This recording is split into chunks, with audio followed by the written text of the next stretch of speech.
Before steam and steel, there was cotton. A simple plant that would reshape Britain and give birth to a new kind of human experience, the industrial working class. This is the story of how a revolution, spun from thread, created the modern world, for better and for worse. It's a tale of genius and greed, of progress and pain, and it all begins with a single, humble fiber. Imagine a world powered by hand and water. For centuries, spinning wool and flax into thread was a painstaking domestic task. The putting out system saw merchants deliver raw materials to cottages where entire families would card, spin, and weave. It was slow, laborious work, a rhythm dictated by the seasons and the sun.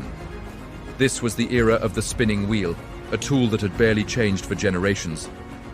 The output of an entire nation rested on the fingertips of countless anonymous women, working from their homes in a system that was stable yet utterly limited.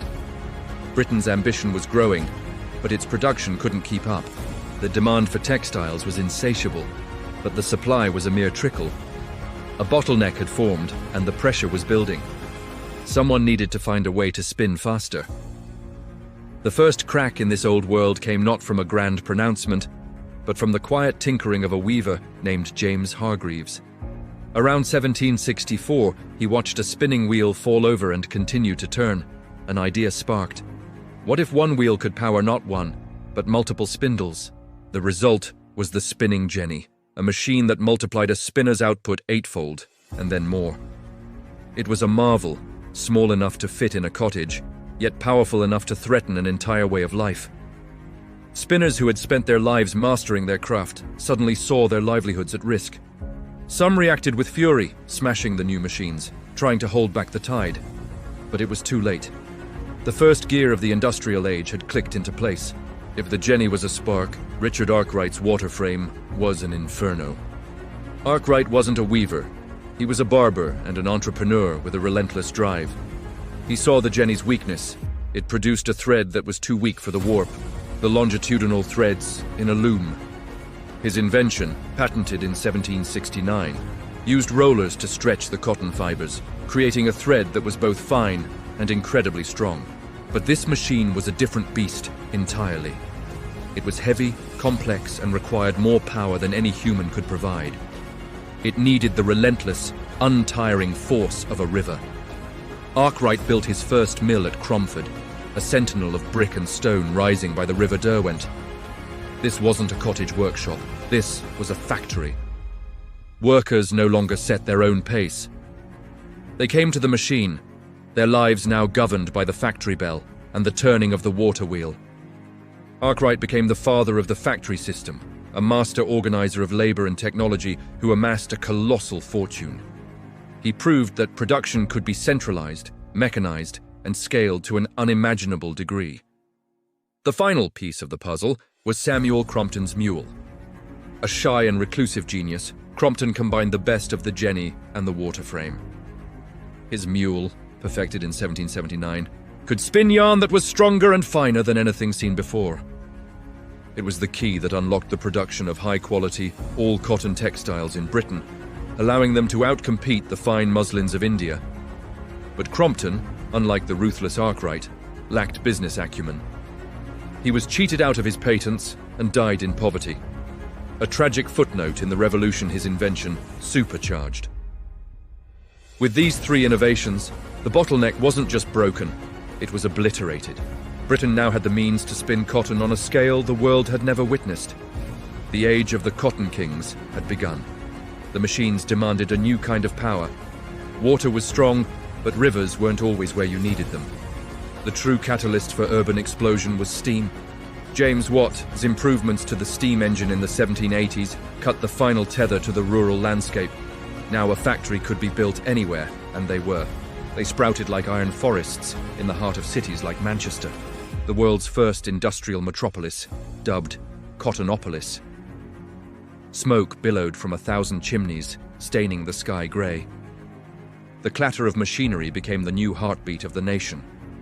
The demand for workers was immense, and it triggered a great migration.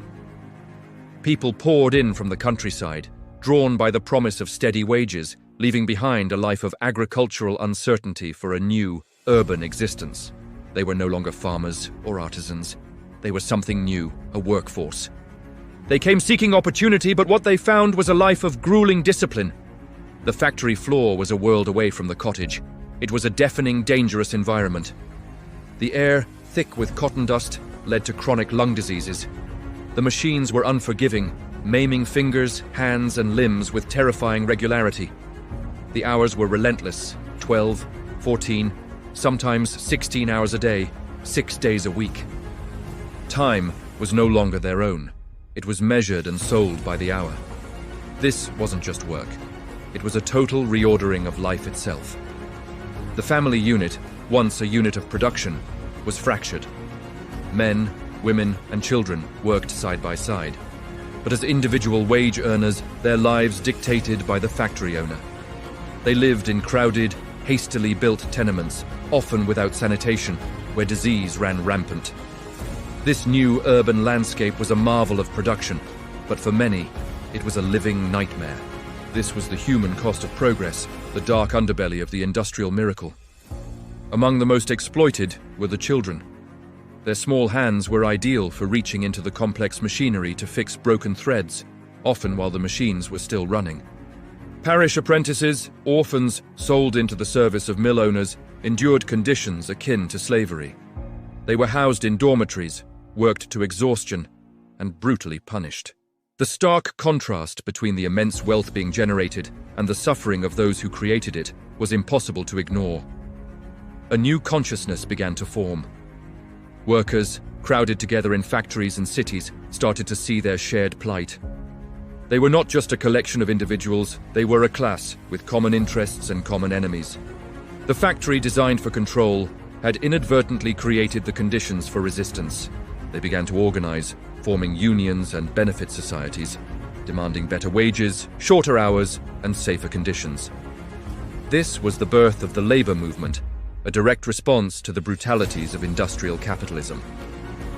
The story of the textile mills is the story of Britain's transformation. It's a story of incredible ingenuity, of machines that changed the world. But it's also a story of human suffering on a massive scale, of the creation of a new kind of poverty amidst unprecedented wealth. The Cotton Kings built an empire on thread, but they also forged a new social order, defined by the factory bell and the struggle between capital and labor. The legacy of this era is all around us. It's in the clothes we wear, the cities we live in, and the very concept of a 9-to-5 workday. The debates that began in the dark, satanic mills of Manchester about fair wages, workers' rights, and the human cost of economic progress are debates we are still having today. Understanding how this first industrial working class was created is to understand the very foundations of our modern world. Thank you for watching. If you found this journey into the heart of the Industrial Revolution compelling, please consider liking this video and subscribing to the channel for more stories about how our past shaped our present. See you next time.